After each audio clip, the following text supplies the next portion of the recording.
L'info de ce vendredi 14 février, c'est la Saint-Valentin, vous sera présentée par Lucille Cantet.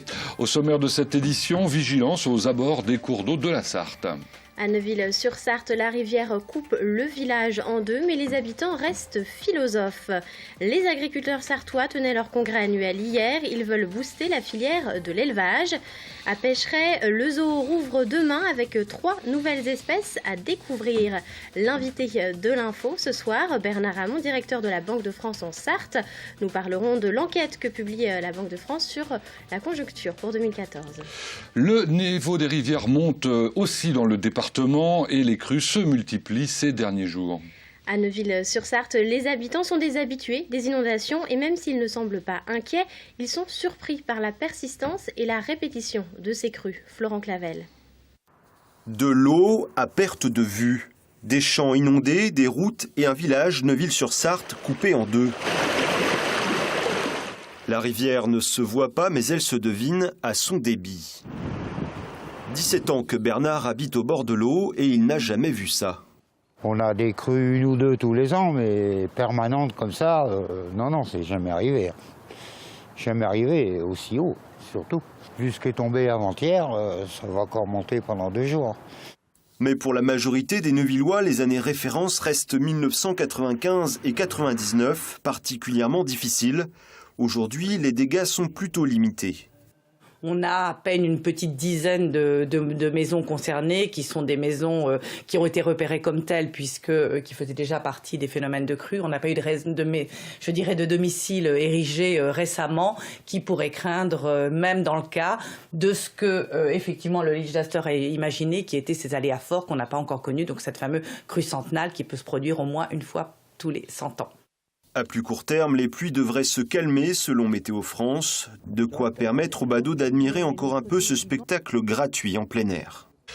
Après les inondations, autre réjouissance, la grippe arrive en Sarthe. Et oui, alors que le seuil épidémique a été dépassé au niveau national, les cas sont plus rares dans le département, mais l'hôpital du Mans prend les devants. Michael Texier.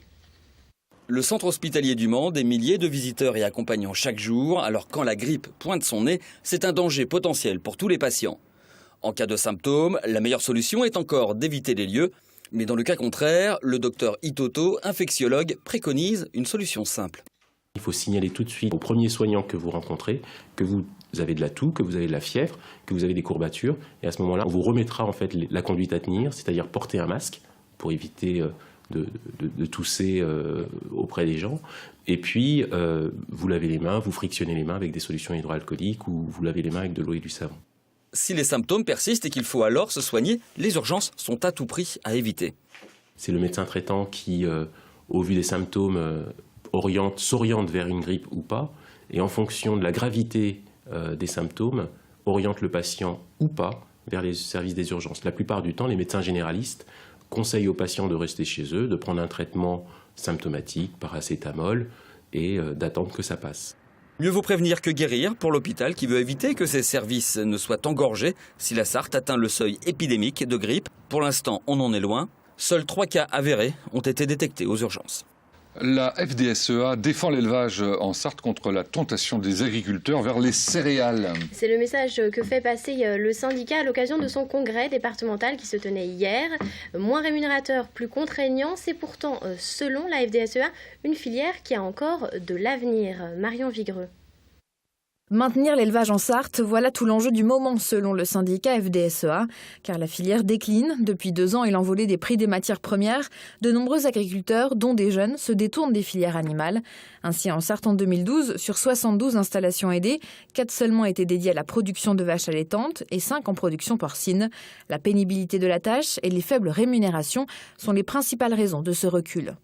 Pour s'installer en viande bovine, par exemple, je vais prendre un exemple, avec 80 vaches allaitantes pour faire des veaux, pour faire de la viande derrière, c'est un capital de 600 000 € aujourd'hui qu'il faut mettre sur la table au début. Ça comprend le troupeau, ça comprend du matériel, ça comprend du bâtiment. 600 000 € aujourd'hui, pour quel revenu ? L'année dernière, 50 producteurs de lait ont mis la clé sous la porte. L'élevage ne fait plus recette et, conséquence, la part des exploitations céréalières augmente. La tâche est difficile, mais que l'avenir de l'agriculture sartoise passe par l'élevage. Nous n'avons pas un département à vocation céréalière et les cours peuvent se renverser et se renverser rapidement. Et ici, pas question pour la FDSEA de passer du bocage à la culture. Pour maintenir l'élevage dans le département, le syndicat insiste sur l'urgence de renégocier les prix, de s'ouvrir à l'innovation et de revoir les modèles d'exploitation. Et pour peser dans le débat local et national, le syndicat a encouragé ses adhérents à se porter candidats aux élections municipales. En 10 ans, le nombre d'agriculteurs à la tête de mairies dans les communes rurales a en effet été divisé par 2. Il ne serait que 15% aujourd'hui. La Banque de France a rendu publique son étude annuelle auprès des chefs d'entreprise. 2014 s'annonce légèrement mieux que 2013. On en parle avec l'invité de l'info. Bernard Hamon, bonsoir. Bonsoir. Alors, vous êtes le directeur de la Banque de France en Sarthe. Les patrons sont-ils vraiment plus optimistes pour 2014 ? Alors, je dirais oui. Puisque après, en 2013, nous avons remarqué donc sur l'échantillon d'environ 2000 entreprises ligériennes que nous avons interrogé un léger tassement d'activité. Pour 2014, au contraire, on devrait avoir un petit redémarrage. Alors, quels sont les secteurs qui vont se porter le mieux ? Sur 2014, ça sera une amélioration essentiellement pour l'industrie, puisque après un moins 1% de chiffre d'affaires en 2013, on devrait avoir plus 3% tout secteur confondu. Et surtout, le secteur locomotive, c'est celui des services. Alors nous interrogeons les services aux entreprises, puisque nous devrions avoir une progression de l'ordre de 6% de chiffre d'affaires en 2014. Par contre, le secteur du bâtiment est en difficulté, enfin moins optimiste.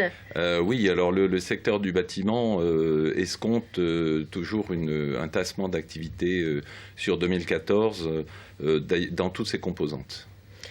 Est-ce que la Sarthe est un département moins bien loti dans la région par rapport à la Loire-Atlantique ou à la Vendée, par exemple ? Oui et non. La différence se fait surtout au niveau de l'industrie. Les autres tendances sont à peu près les mêmes. Sur l'industrie, tout secteur confondu, on a remarqué un tassement un petit peu plus prononcé, moins de 2% de baisse de chiffre d'affaires. Par contre, nous avons des secteurs qui fonctionnent bien, notamment l'agroalimentaire et le matériel, ce qu'on appelle le matériel de transport, c'est-à-dire ce secteur qui regroupe l'industrie automobile, l'aéronautique et la construction navale, puisqu'au niveau régional, en fait, ce secteur a été tiré vers le bas par l'industrie navale, la construction navale qui ne se trouve pas en Sarthe. Par contre, au niveau des investissements, la Sarthe est plutôt bien placée ? Oui, la Sarthe est bien placée, puisqu'en fait, donc dans les chefs d'entreprise que nous avons interrogés, prévoient une progression de leurs investissements assez importante en 2014, en tout cas pour l'industrie. Et il se trouve qu'en Sarthe, nous sommes un peu en avance, puisque l'investissement industriel a repris en 2013.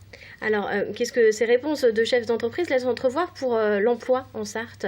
Alors, pour l'instant, là je parlerai au niveau régional, pour l'instant, une petite reprise, mais essentiellement dans les services, qui sont toujours assez porteurs en la matière. Par contre, pour tous les autres secteurs, c'est à peu près étal. Les progressions sont de l'ordre, quand elles ont lieu, sont de l'ordre de moins de 1%. Très bien, merci beaucoup Bernard Hamon d'être venu répondre à nos questions. Oui. On change de sujet maintenant avec une idée de sortie pour le week-end. Le zoo de Pêcheret rouvre ses portes pour une nouvelle saison et ça se passe demain samedi. Et oui, et 3 nouvelles espèces sont à découvrir, parmi elles le grand hamster, originaire d'Alsace. Il s'agit du mammifère français le plus menacé. Mais n'oubliez pas votre paire de bottes pour emprunter les chemins quelque peu boueux du zoo. C'est un conseil de Marion Vigreux. Si les chemins du parc ont souffert de la pluie, les animaux sont eux prêts à recevoir leur public. Un public qui pourra découvrir 3 nouvelles espèces, ainsi que les nouveau-nés de cet hiver, comme ces petites chèvres. Des chèvres du Rove, donc c'est une espèce en voie de disparition qui se trouve dans le sud de la France, qui servait à guider les troupeaux de moutons dans les transhumances autrefois. Car il n'y a pas que la faune sauvage qui est menacée, certaines espèces domestiques déclinent également. Le parc s'attache donc à présenter toute cette faune française et européenne. Au détour d'un chemin, vous croiserez aussi bien un couple d'élans qu'un troupeau d'aurochs, des frères Vison ou encore les chouettes d'Harry Potter. Les ours bruns ne vous laisseront sûrement pas insensibles, comme les grands canidés d'Europe que sont les loups, comme ici le loup gris, qui souffre encore de nombreux préjugés. Alors c'est une espèce assez fascinante et fabuleuse, hein, mais qui n'est pas dangereuse pour l'homme, qui n'attaque pas l'homme et même qui a peur de l'homme. Chez les Indiens d'Amérique du Nord, le loup c'est un compagnon de chasse. Chez les Esquimaux, il y a une légende qui raconte que grâce au loup, les Esquimaux on peut se nourrir de rennes en bonne santé. Et pour agrémenter votre balade en forêt, au milieu des animaux, n'hésitez pas à demander au guide de vous conter la vraie histoire du petit chaperon rouge. Mais le petit chaperon rouge, c'est pas du tout l'histoire d'un loup qui dévore un enfant. En fait, c'est une parabole de la vie, hein, de la petite fille qui devient femme. Le rouge se produit une fois par mois chez les dames. Et comme dit l'expression populaire, avoir vu le loup, c'est qu'elle a été pour la première fois voir un garçon. Parce que les contes, que ce soit le petit chaperon rouge ou tous les autres contes qui ont pu exister, étaient racontés aux enfants pour être des paraboles de l'existence. Expliquer la vie et le sens de la vie, si la vie a un sens, aux enfants. Et on termine ce journal par une bonne nouvelle de basket, en l'occurrence, la victoire du MSB cet après-midi. Et oui, les Manceaux ont battu en quart de finale de la Leaders Cup Limoges, 98-91. Après prolongation, le match a été très intense. Les deux équipes étaient à égalité à la mi-temps.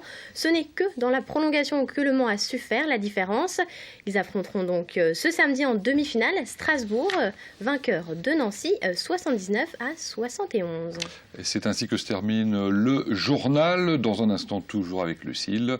Ce sera l'actu vue par les politiques. Et aujourd'hui, notre invité Dominique Dumeau, président de l'Association des maires ruraux de la Sarthe.